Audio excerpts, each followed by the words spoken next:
సంక్రాంతి పండగకు వరుసగా సెలవులు రావడంతో నగరవాసులు పల్లెబాట పట్టారు. అందరూ ఒకేసారి సొంతూళ్లకు వెళ్లడంతో అన్ని టోల్ ప్లాజాల వద్ద కిలోమీటర్ల మేర వాహనాలు నిలిచిపోయాయి. హైదరాబాద్ విజయవాడ జాతీయ రహదారిపై వాహనాల రద్దీ కొనసాగుతూనే ఉంది. నిన్న ఒక్కరోజే 62,000 వాహనాలు వెళ్లినట్లు జీఎంఆర్ అధికారులు తెలిపారు. హైదరాబాద్ నుండి ఒకేసారి వేల వాహనాలు రావడంతో చౌటుప్పల్ టౌన్లో భారీగా ట్రాఫిక్ జామ్ ఏర్పడుతుంది. తంగళపల్లి రోడ్డు, వలిగొండ రోడ్డు వద్ద 3 క్రాసింగ్లు ఉండడంతో ప్రజలు రోడ్డు క్రాసింగ్ చేసే సమయంలో ట్రాఫిక్ జామ్ ఏర్పడుతుంది.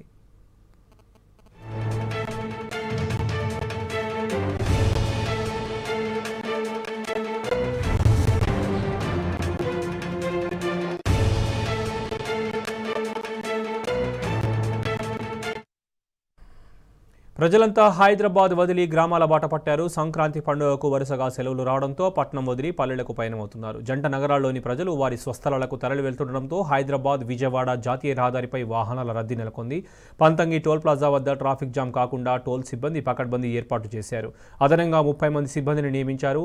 5 సెకండ్ల వ్యవధిలోనే ఫాస్ట్ ట్యాగ్ స్కాన్ అయ్యి వాహనం ముందుకు వెళ్లేలా సాఫ్ట్వేర్ను అప్డేట్ చేశారు.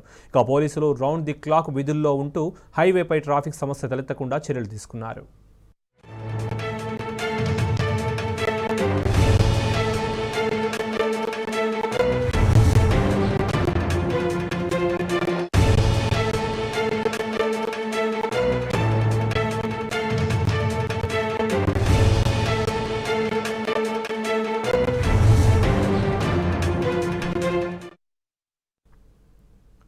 పండుగ సీజన్ వరుస సెలవులు కావడంతో నగరంలోని బస్టాండ్లన్నీ ప్రయాణికులతో కిక్కిరిసిపోతున్నాయి. సొంత ఊర్లకు వెళ్లడానికి సికింద్రాబాద్ జూబ్లీ బస్ స్టేషన్కు భారీగా ప్రయాణికులు చేరుకుంటున్నారు.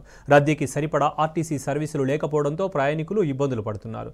గంటల తరబడి బస్టాండుల్లోనే పడిగాపులు కాస్తున్నారు.